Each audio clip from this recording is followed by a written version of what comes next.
It takes a brave and independent mindset to go tiny. If you are trying to figure out your tiny pivot, this podcast is here to inspire and connect you with the other unconventional, gritty, inspirational people within this community.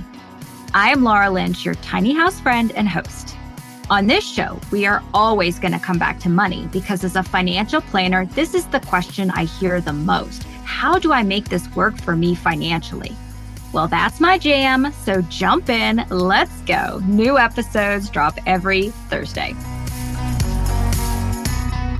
Well, Kevin Martin, thank you so much for joining me on Less House, More Moolah. I'm always so amazed by how people show up on my podcast. You in particular, it's a great story. I called in New Mexico in my tiny house, calling out to New Mexico to try to find communities where I might go and visit some people. And, the community wasn't anymore, but somebody gave me your phone, somebody gave you my phone number and we connected. And so just strangers wandering around the tiny living space. And here we are meeting up on Zoom. So awesome. Thank you so much for joining me. You are in the Durango area, one of our, sort of favorite areas, but super high costs there. So we are going to kind of dive into that a little bit. But would you start off by introducing yourself and how you came to tiny living? Yeah. So my name's Kevin Martin. Like you said, I live in Southern Colorado. In a county called La Plata County within the city of Durango, which was, I should say, a little stop away from the rest of the world, but has recently become quite popular and has been blowing up over the past several years. So I am, let's see, it's kind of a long story, but to sum it all up, started in 2016, 2017, looking into tiny homes, kind of did a lot of research. Why would we want to do this? What should we do?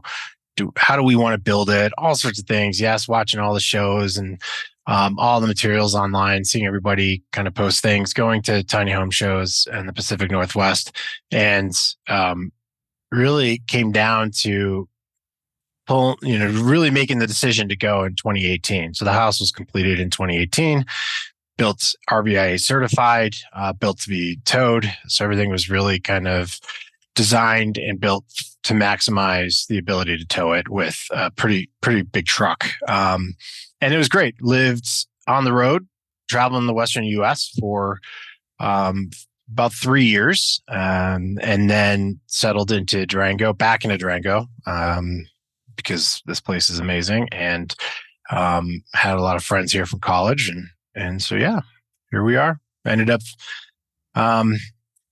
we ended up getting lucky, and not necessarily lucky, but we ended up getting a spot in Island Cove, which is directly in town and one of the many tiny home communities in this area.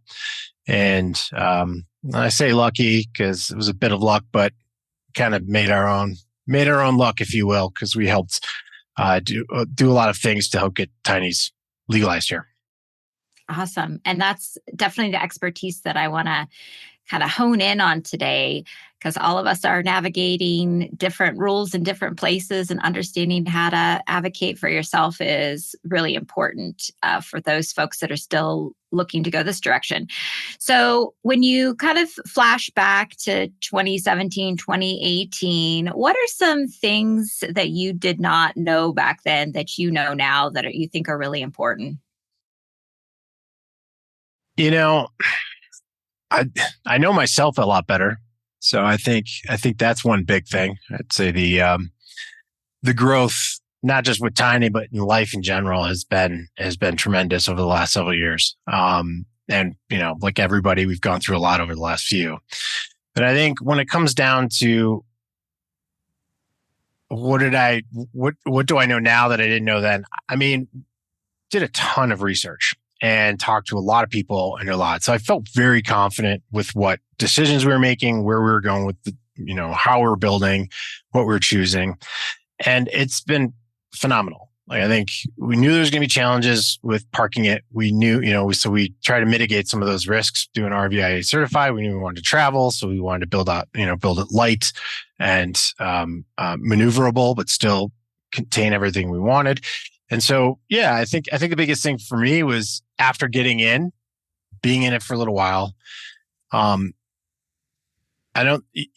you realize that you're going to end up, I guess for myself, I ended up becoming way more knowledgeable about things I didn't plan on being knowledgeable about, from building codes to zoning to parking to, power, very, very things that you just wouldn't necessarily need to, right? How are we getting our water? Where is it running from? Are we flush, non-flush? Are we gray, black water? And so, I think those things were really interesting to kind of grow into, because when we left Seattle and started traveling out of Oregon, I think the biggest challenge was you couldn't park anywhere. I mean, it was very early, and granted, there's a few people who were doing this a few years prior, obviously, and they were paving the way, but it was very difficult to find parking spots. And it was also difficult to find RV and other campsites that would accept tinies. So there's a lot of phone calls on the way to the next place, a lot of research, and finding the right places we could go and park it.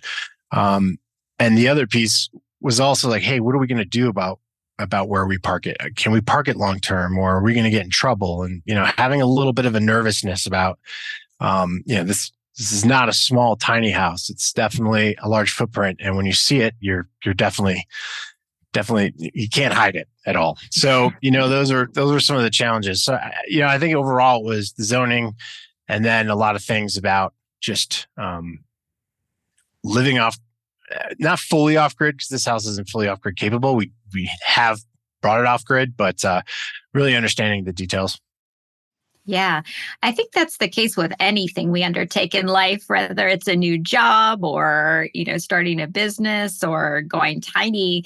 There's so much you don't know at the beginning, and you just have to have that confidence of, I figured stuff out before, so I can probably figure this out.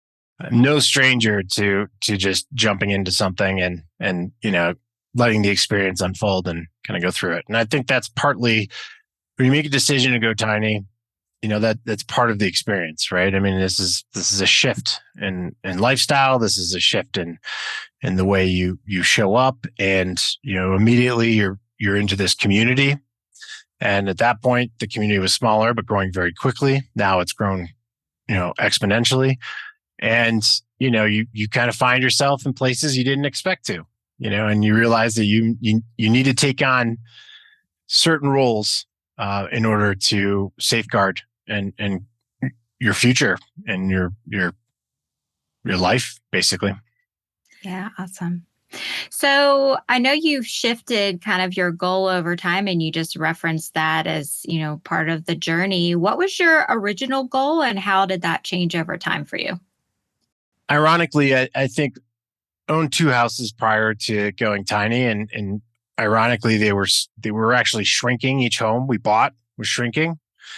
And then I was like, okay, next tiny house. I think there was a lot of conversation in the idea of the experience, the idea of a lifestyle change, the idea of purging stuff that wasn't necessary, and really kind of living a simpler, more efficient life. And then the travel piece of this was the original goal. And kind of what's next? I mean, there was a point where I, stopped working at Amazon, and it was kind of a, for the past few years, it's been a very, what's my purpose? What do I want to do? And then COVID hit. And so one thing, you're just kind of leaving into all these things. And, so the experience piece, check. Getting to see cool places, check. And on the way, there are certain challenges you face, and then there's certain life is always rolling along, and there's always something coming forward. So, I think the opportunity to settle the house down, to kind of find a place, Durango ended up being that place again. And it's been awesome. Want to raise the kids in a town like this, have good network here, and love being in Colorado and outdoors. obviously with the challenge with that, prior when we first got here, the housing market wasn't as bad. And then it exploded over COVID due to a lot of people moving, second homes. And our median home price is about 899,000. And just to get perspective, Durango is a town of 19,000.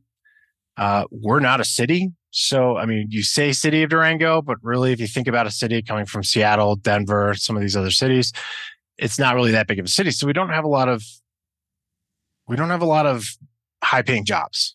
A lot of our jobs are based in the tourism industry, and it poses a real big challenge in this area, like many other cities in Colorado and towns in Colorado. And so Tiny has really opened the door for myself and many others to be able to live in this area. And so, why did kind of settling in one place what about that became important to you? Well, I think two main reasons. Well, there's three really. I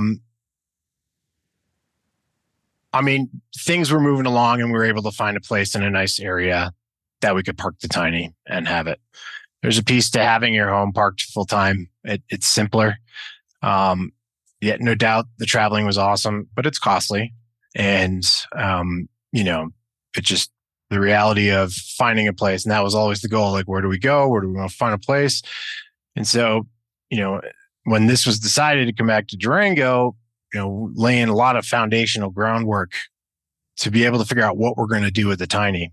And luckily, things progressed very quickly here because of how innovative and how forward thinking and acting this area has been. The state, not only the state, but the county as well as the city, in opening full-time parking within city limits.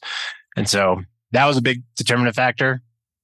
That in and of itself, to be able to get into a community, start really figuring out what's next in Durango and beyond, and that was the biggest opportunity. And then obviously life happens. And that time got going through a divorce, and really the house became a necessity to get through a lot of it for just lower costs and all the different things that were happening. So plus the boys love the home, and we love the town. Yeah.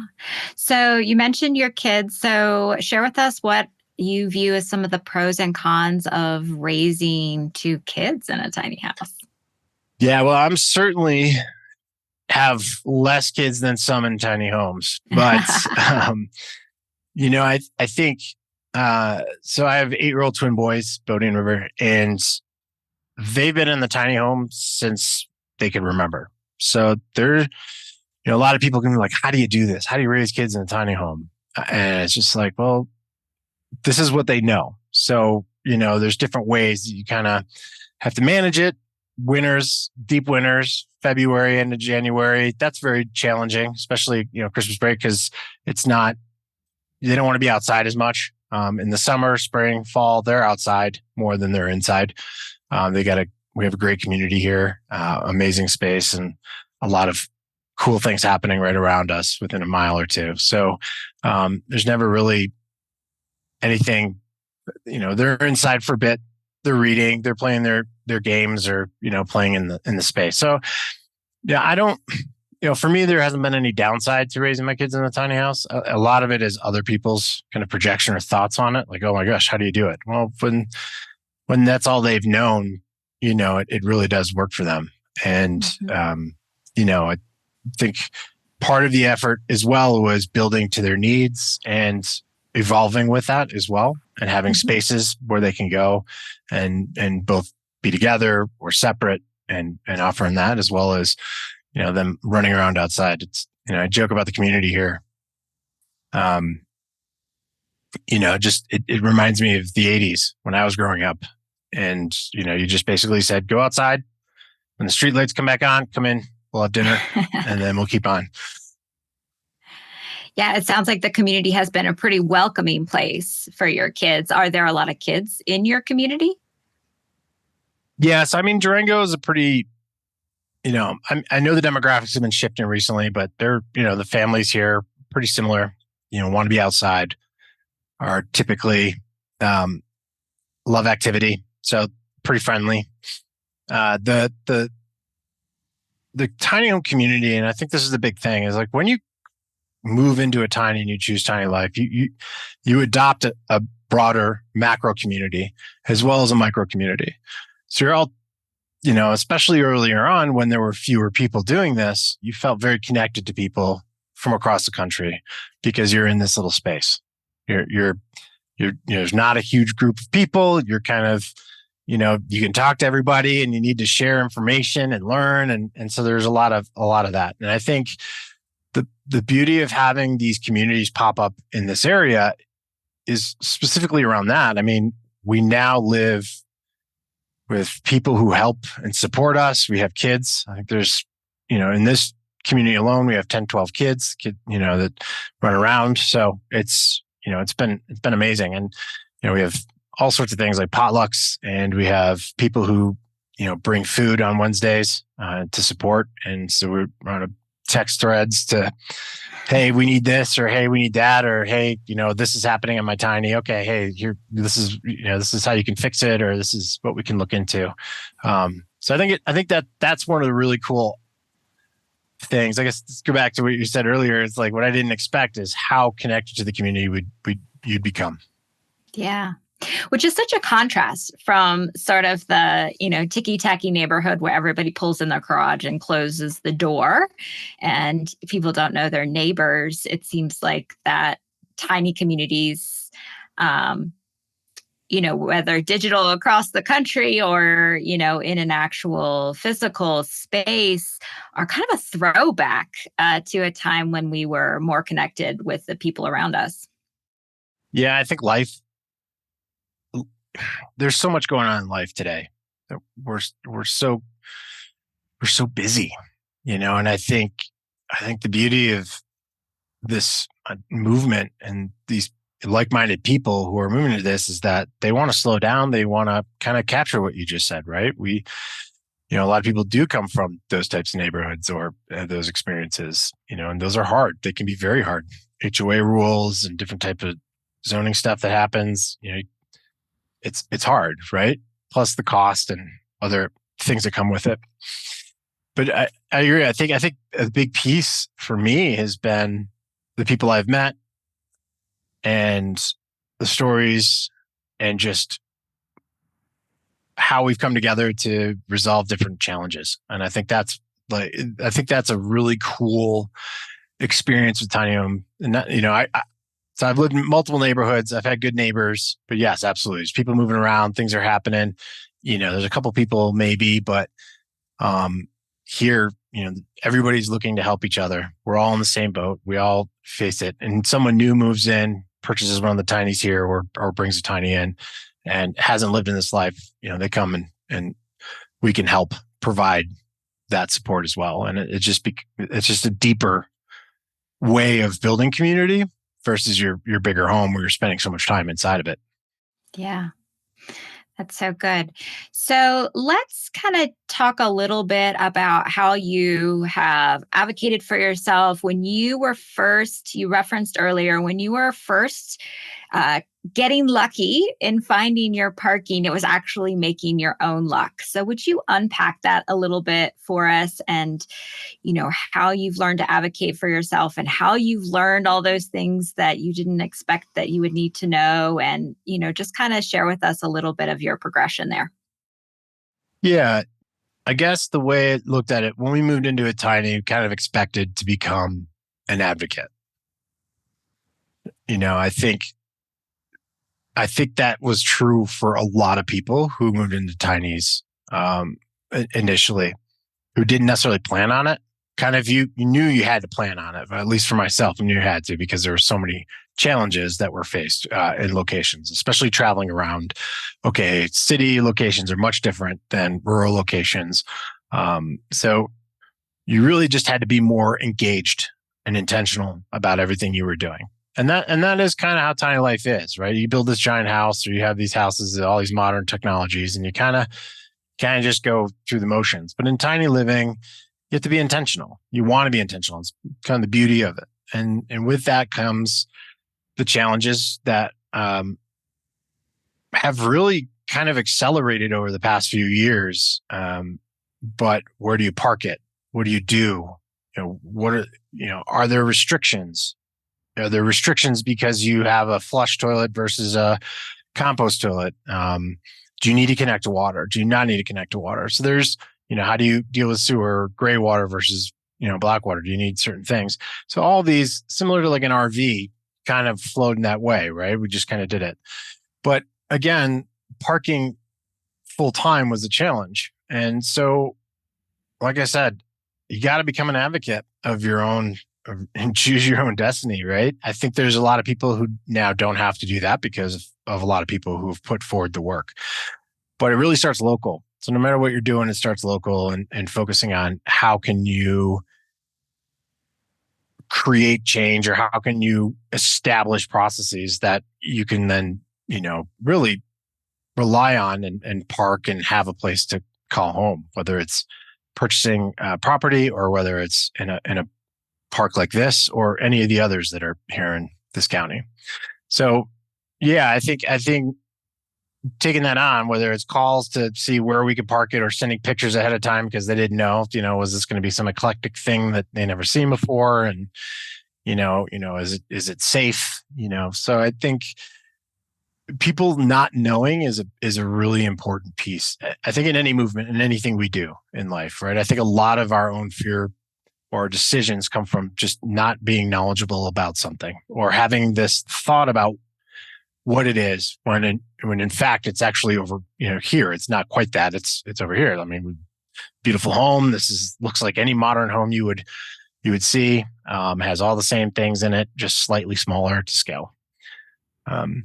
So that carried over here. And when we originally got here in 2018, 2019, spoke with government leaders in our city council and looked at zoning laws to identify what was looking. And luckily at that time, there were a few other people who were pushing for this. And that's when Escalante, which was the first tiny home community in within city limits, was created. And when the city basically said we can use them as ADUs. And so there were a lot of challenges because they kind of went, all right, let's do this. But there was still not a lot of structure around the building codes and that kind of thing. And one of the things that were happening was like, okay, how are they going to fare with fires? Or, what's the safety thing going on? Or how are you dealing with waste or sewage? Or where is you getting the water from? How are we tapping in? So there was, obviously with anything new, there's a lot of factors that go into it. And I think those are all things you just need to kind of take in stride and find ways to solve. Mm-hmm. So I know you've had even recent meetings with leadership in your city. So what is the conversation looking like now in a place that has been relatively welcoming? Yeah, I think so. I think I'm not one to say that I'm an advocate per se. I mean, there are certain things I'm very passionate about. This space was more necessity than anything else, right? And if no one else is saying or anything or doing anything, it's like, I'm not going to let anybody tell me how I'm going to live. I want to make sure that we're building those things. Luckily, in this area, La Plata County, Durango, and Colorado itself has been very innovative. They've been pushing the mold. They've been pushing forward. Oregon also was doing it, and that's where we had a house for a little while. Washington, a little, but Oregon and Portland, those cities, really kind of pushing it forward. And I think the fact that both the county and the city, first the city and then the county, but really embraced it. And what it allowed was a more nimble way to progress the building code and zoning. And, so a lot of the conversations now, because of the crisis we're in with housing and the affordability and having enough affordable housing for people, there's so many organizations that have now come together to really look at how we solve all of this. And so Durango hired an innovation officer where they have someone who's dedicated to finding new and innovative ways to bring in funding, housing, shift zoning, and really innovate. And I'm a big fan. I work in technology. I work and marketing technology and stuff like that. And I'm a very big fan of innovation and pushing. And the beauty is that they want to find ways, and and so they're embracing different forms, right? We have now 4 tiny home villages within the county, 3 within the city. Most mobile home parks in the state of Colorado offer that option for tinies to go in if the space is available. The houses are ADUs; they can be used as ADUs, and they're expanding some of those guidelines. They've opened and actually relaxed a lot of the guidelines. It's not just tiny houses on wheels. I think the alternative side of this is just smaller units, lower cost footprints to build. But the core challenges remain cost, barrier to entry, and really what's next, right? As things skyrocket in cost, prices, all these things. That's been a lot of the conversation point. So it's exciting to be in an area that has been leading this, especially within our state. We've been leading as well in this, and being able to speak and talk with people who are genuinely really interested in finding ways to improve and adapt and shift the way we're thinking about housing. Yeah. Yeah, that's so awesome to be in a place that you feel like you can be kind of ahead of the curve and not like fighting so stubbornly against old ways of thinking. And yet, you didn't, wake up one day and say, "Hey, I want to be an advocate for this." It's just something that you kind of have to take on in order to accomplish your own goals.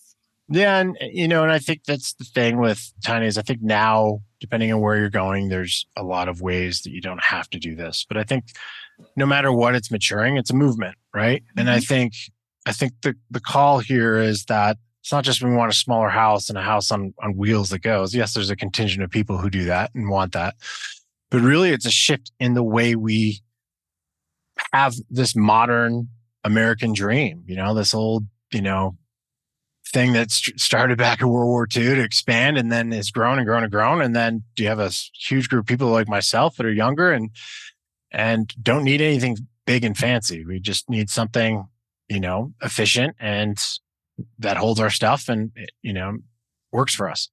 So the beauty of this is, it's kind of like that pendulum, right? It's kind of like all the way down here where people can't park and then they're doing these tiny houses and super tiny houses. But then you start seeing the building code move in where it's, you can see park models or you could see alternative living, not just tiny homes on wheels, but just smaller footprint units. And I think that's, how can we build and bring people in and maybe not build the 1,400 square foot home, but build the 800 square foot home in a really efficient way. So it feels like 1,400 square feet. Mm-hmm. And, be able to sell it for less or get people in at a lower cost. Plus, I think a lot of people do want this community feel. And I think there is a piece to that has been really cool to see.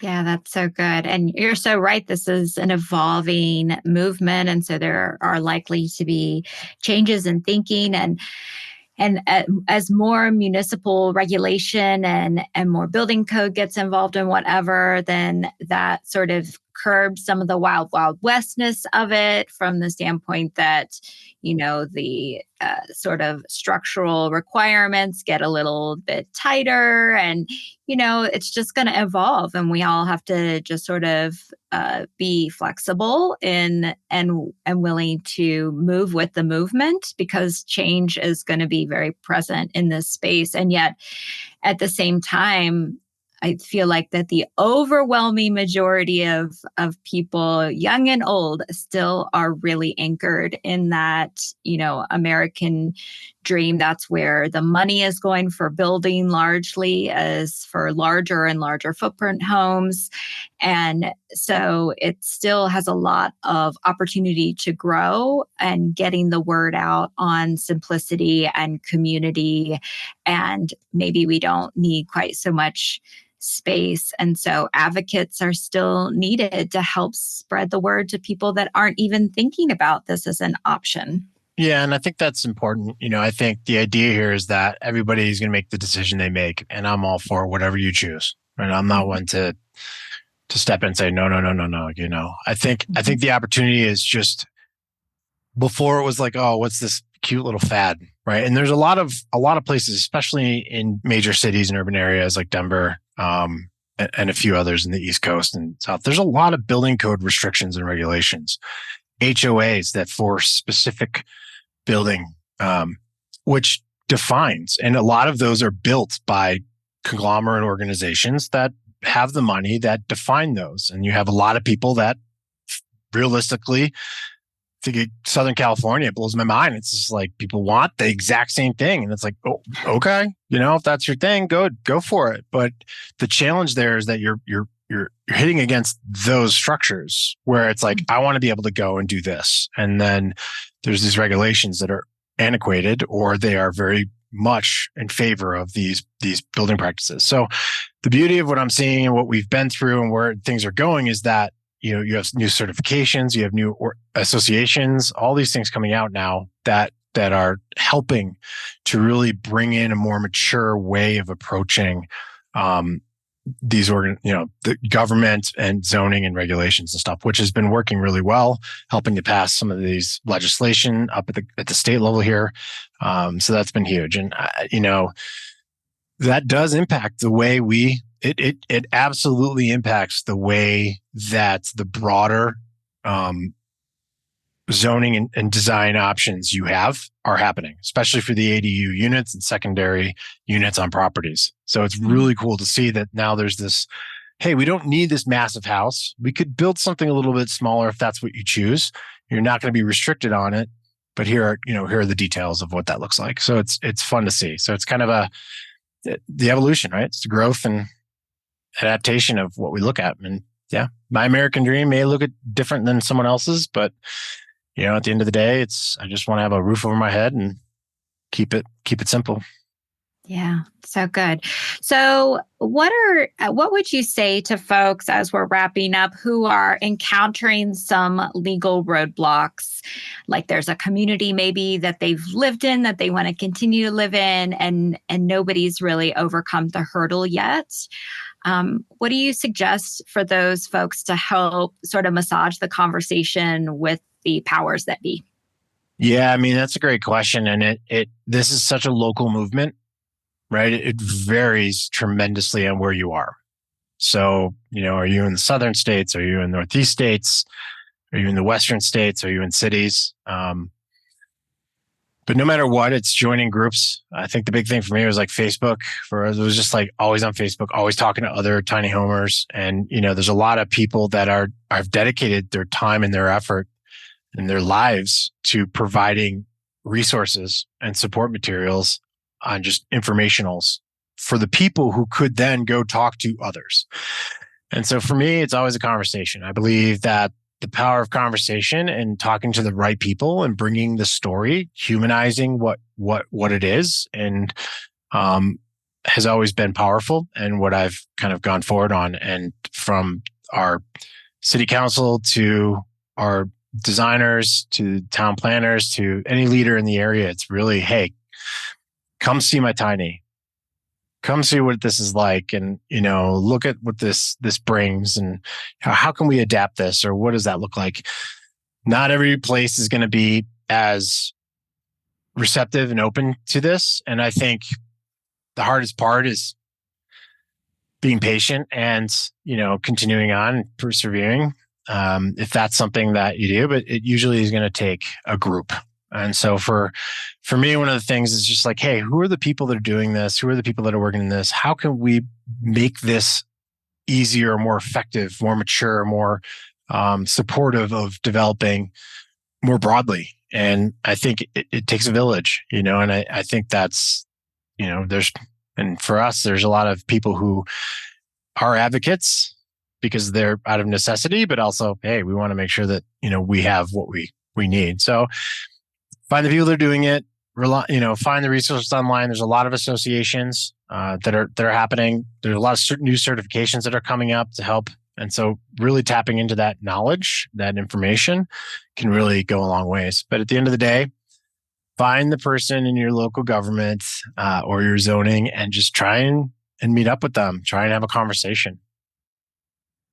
Yeah, we've forgotten, that everything that gets done in the world is about relationship. And so, having a human conversation, sitting down and, telling your story can be really impactful because people do business with people. Absolutely. I agree. And I think we've, Yeah. Especially after COVID, we've lost that. And I think it's finding that again. Right. And I think the world's more receptive now and things are moving along. So, at one point where it felt like there was nothing was going to happen, even San Diego's looking at reforming some of their building codes to put them in. So, when you see major cities like that or starting to move into this direction, then that things are happening. So, someone's doing it, someone has done it. If you need to replicate it and get that support, that community is out there. Awesome. Well, Kevin, thank you so much for your experience and sharing your growth journey with us. Yeah. Would you share with listeners anywhere where you might be followed, or if someone wanted to get in touch? Yeah. I mean, if they want to get in touch with me, they can always reach out via LinkedIn, Kevin Martin. And then I'm on Instagram at Beerful Dad. I'm not, I work in marketing, so it's not something I'm not like, I don't go out and trying to took a 2-year sabbatical from social media altogether as I kind of sort through things. But yeah, you can reach out to me there. And then, yeah, those are the spots. And if Tiny Home Giant Journey, you'll see the video of the walkthrough. And then this house was featured on DIY of Tiny Luxury. So if they're interested in looking at the original build, they can find that in season 3. Perfect. We'll make sure that those links are in the show notes. Kevin, thank you so much for being here today. I really appreciate your perspective. Yeah, thanks for having me. Hey, I'm honored that you listened to this episode of Less House, More Moolah. I hope something in it will help you continue to move toward a life aligned with your values. Every algorithm out there is trying to tell us what to prioritize, but we get to choose. If you haven't ever identified your key values, I have a free resource on my website to help you. Just have to go to thetinyhouseadvisor.com. It's thetinyhouseadvisor.com. At the bottom of the page, you can grab the Tiny Life Values Worksheet. When we design a life around what is our core truth, we shortcut to deep fulfillment. See you next Thursday. Please see the show notes for important disclosure regarding the Tiny House Advisor LLC and this episode.